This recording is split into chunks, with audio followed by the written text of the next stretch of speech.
Yeah, that's Dave out there, W2VW, and he's the dude who's been showing me the ropes, man.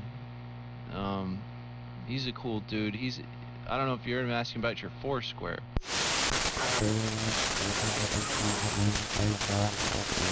Oh, my Foursquare is old news at this point.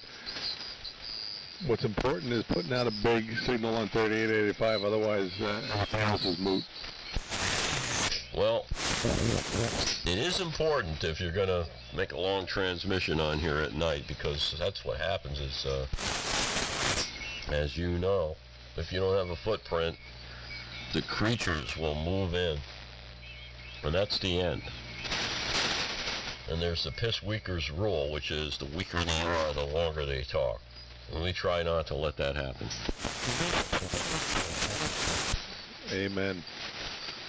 Yep, so, yeah, I mean, we got to do a little bit of work here. We got some losses in the feed line to the doublet here. We got a 254 foot, nobody's counting, doublet at about 40 feet or so, fed with probably 300 ohm into a 4-to-1, but I think my 150 foot run to the 4-to-1 is hurting me, so I'm thinking about just doing another doublet with 600 ohm or something like that to the shack.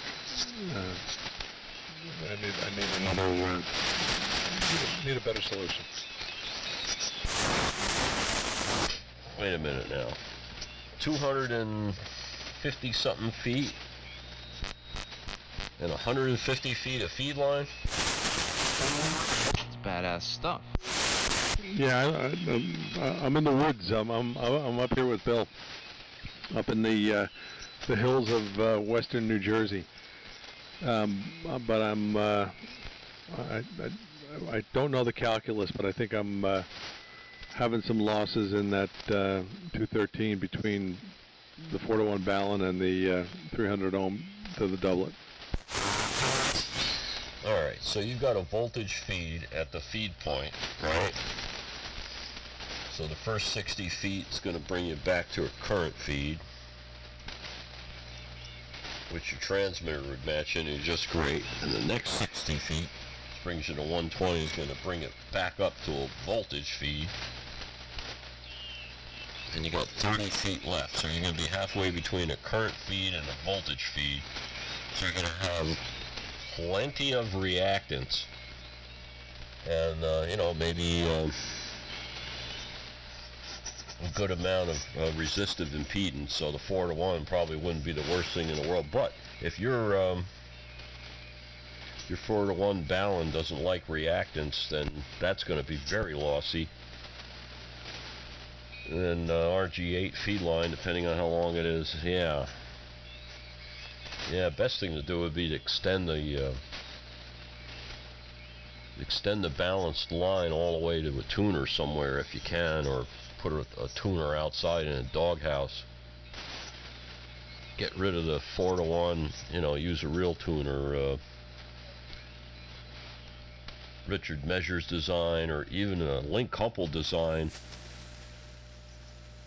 I particularly don't like those because they're band pass. You can't band hop with them and listen. But yeah, a lot of guys are doing that. You know, you stick the Ballon outside, you run coax in, and yeah, that coax isn't going to be happy, and your Ballon's not going to be happy either. Exactly, Dave. I'm figuring that out as we go along here. So I think Perry was on earlier talking about who's the guy's site, ladderline.com, and what I don't know, and shame on me, is I have not measured the length that I've got in my 300 ohm that I'm feeding from the 4-to-1, and whether that's a good, whether that's resonant, a half wave good, or a multiple of a quarter wave. So based upon that discussion earlier this afternoon, I'm looking at a couple of trees, and I just walked off the distance between those two trees, a couple of big pin oaks, probably about 55, 60 feet at the top. And I've got, believe it or not, 250 feet between the two. Then I'm thinking about just taking a an open wire or 450 or 600 ohm, and then getting that to the entry panel. So we've got some lightning protection because we've been zapped up here 2 years to the day, August 17th and 18th, and 2017 and 18, both with $15,000 to $20,000 worth of loss. And finally, I've put in a decent, damn, man, entry panel system with some surge protection and the like. So that's what we're thinking about.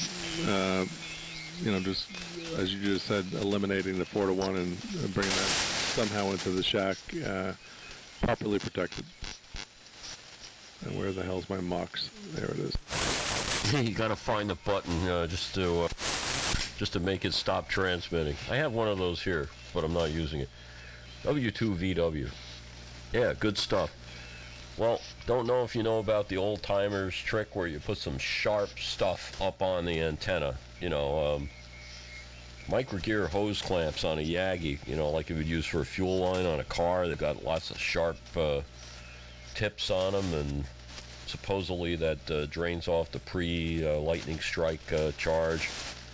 I'm a big believer in that because I had an office that looked out at the top of the Empire State Building for a long time, and I saw the difference between those little steel thingamabobbers that they stuck up on the building there to discharge these plasma buildups. I'm a big believer in those because I was there before and after. And, I had heard when I was coming up in this that you put sharp stuff up on your antenna system and the sharp points and all, and it gives these things a place to go.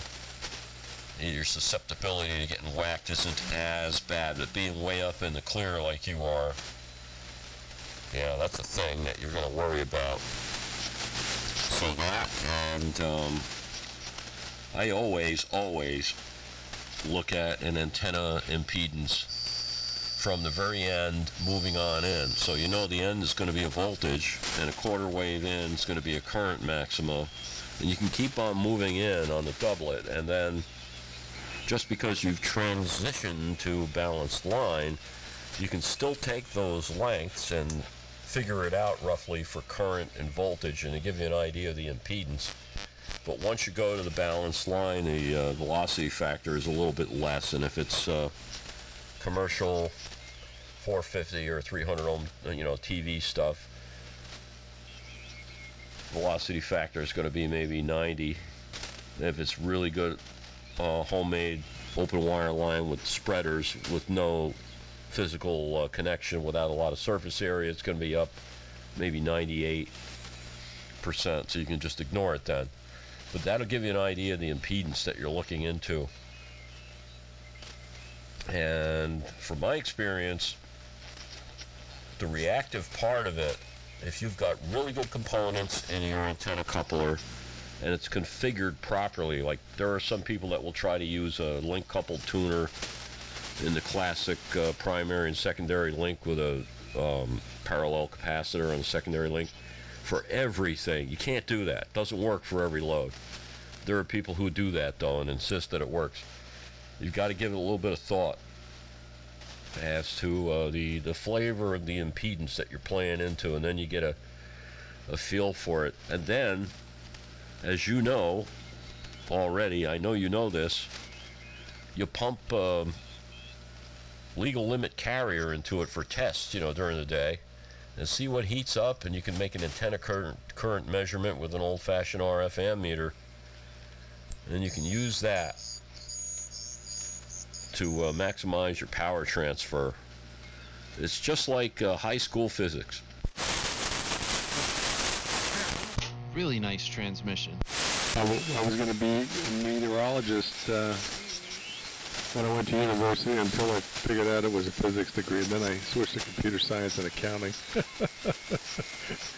But right on. I've got to reacquaint myself with these basic, the basic ham arithmetic and all the shit that we learned 35 years ago.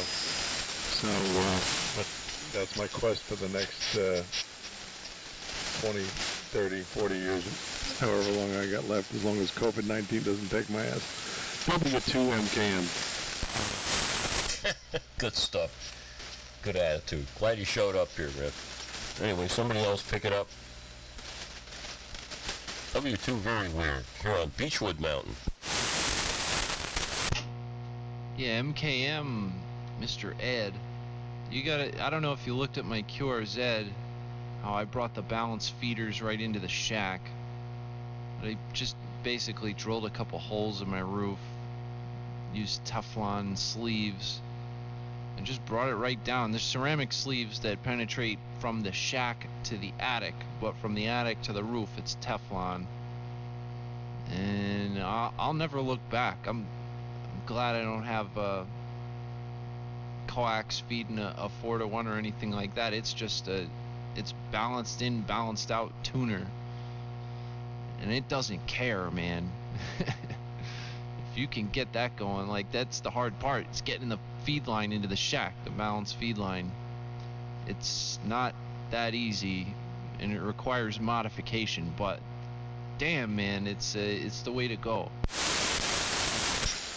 Amen, brother. I've seen that, your QRZ page, months ago, and I said that's the ticket, right? And what I have to make sure is I just got to get a little bit of surge protection on that. I got to put somebody's surge protector on that just so I can potentially siphon it off. I am not coming through the roof the way you did, dude. I just don't have that courage. I got to come in somewhat horizontal, but I got plenty of options. So, like I said, I just scoped out, a couple of big black oaks that I can suspend from the ends, and that'll be about 250 feet-ish, and then I'll run some ladder line or 450 or whatever, maybe 600 ohm, and then I got to get that to the entry panel and back into the shack. So, but even if I run a 4-to-1 with 20 feet of RG213, it's going to be a hell of a lot better than it is today. And I got to find that damn button on the flex. There we go. Yep, that damn button. I put my foot pedal underneath the desk here, and every once in a while I'm like,